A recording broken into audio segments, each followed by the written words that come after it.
Salut, c'est Marc, j'espère que tu vas bien. Aujourd'hui, on va voir comment faire des pompes sur les poings. C'est un sujet de vidéo qui m'a été donné dans les commentaires par un abonné. J'ai trouvé que c'était une très bonne idée. Donc je vais en faire une vidéo où je vais t'expliquer comment bien faire des pompes sur les poings et tous les avantages que tu auras à faire des pompes sur les poings. Donc comment faire ces pompes sur les poings? Il faut obligatoirement utiliser l'index et le majeur. La raison est très simple, c'est que c'est les deux phalanges qui sont dans l'alignement de ton bras. Et donc par conséquent, si tu viens reposer sur l'annulaire et l'auriculaire, tu viens casser ton poignet. Qu'au lieu d'être comme ça, tu seras comme ça et là tu viens casser le poignet. Donc je te recommande de rester uniquement sur l'index et le majeur et tu viens faire tes pompes. Donc garde bien le poing fermé, on n'est pas dans une position où les phalanges sont ressorties. Ferme bien ton poing comme si tu allais mettre un coup de poing tout simplement. Le pouce n'est pas à l'intérieur de la main, surtout pas. Et tu peux limite poser ton pouce tranquillement au sol lorsque tu viens faire ta pompe afin d'augmenter la surface au sol. Mais ce que je te recommande, c'est bien de fermer tes poings. Comme ça, tu gardes vraiment le travail uniquement sur les deux phalanges. Donc maintenant, comment recruter tes triceps ou tes pectoraux? Garde les mêmes habitudes. Soit tu restes en prise neutre. Donc là, on est plus sur une prise marteau quand tu fais tes pompes.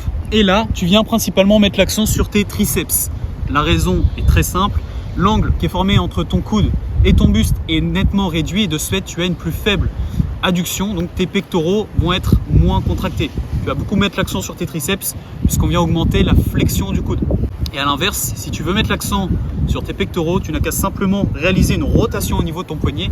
Tu passes légèrement en pronation. De ce fait, tu viens augmenter l'angle entre ton coude et ton buste et tu auras une plus grande adduction. Donc là, lorsque je descends, je vais avoir un peu plus de ressenti sur les pectoraux.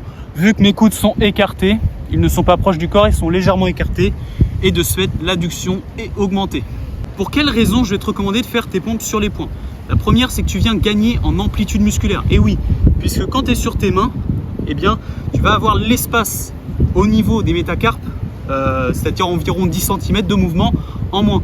Quand tu es sur tes poignets, la pompe, elle s'arrête ici. Tandis que là, si je bascule sur mes poignets, tu as vu, déjà je suis plus haut et je vais pouvoir descendre plus bas.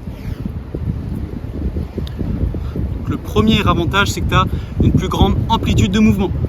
Le deuxième avantage, c'est que ça va pouvoir aussi limiter les tensions sur tes poignets. Parce que quand tu fais tes pompes, tu casses tes poignets. Tu es dans une extension passive et tu viens descendre. Tandis que là, l'extension passive est annulée. Tu retrouves une position naturelle au niveau de ton poignet et tu viens directement exercer la pression sur tes deux phalanges. Donc la tension ne se ressent pas directement sur le poignet mais sur les phalanges. Et de ce fait, comme tu peux le voir, au lieu d'être comme ceci, le poignet cassé, je viens me mettre sur mes phalanges et là mon poignet, eh bien, il est en position en quelque sorte naturelle.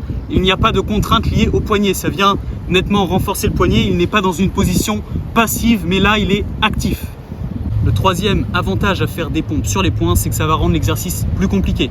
Et oui, tu viens réduire la surface de contact au sol sur deux phalanges. Quand tu fais tes pompes sur les mains, tu as toute la surface de la main qui repose au sol. Et plus la surface de contact est petite, plus c'est compliqué parce que là, ça va nécessiter en plus de ça de l'équilibre. Je vais devoir réaliser des petits gestes au niveau de mon poignet. Ça vient un petit peu solidifier toute l'articulation du poignet. Et donc, moins tu as de contact au sol, plus c'est difficile. Le quatrième et dernier avantage à faire des pompes sur les poings, c'est pour tous les sports de combat. Quand tu vas retrouver la percussion, eh bien c'est principalement ces deux phalanges-là qui vont prendre. Et par conséquent, quand tu fais tes pompes sur les poings, tu viens augmenter et améliorer un peu l'ossature qui est située à ce niveau-là. Tu viens en quelque sorte la renforcer. Comme je l'ai déjà expliqué, l'os, c'est un tissu vivant et on va avoir deux types de cellules qui vont permettre d'entretenir nos tissus.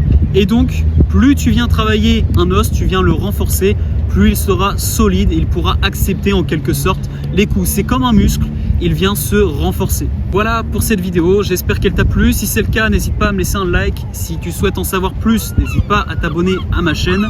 Si tu as des questions, comme ce sujet de vidéo qui a été très intéressant et que j'ai aimé justement te partager, n'hésite pas à mettre en commentaire ce que tu en penses, des questions, des sujets de vidéo, peu importe, et je me ferai un plaisir de te partager ça.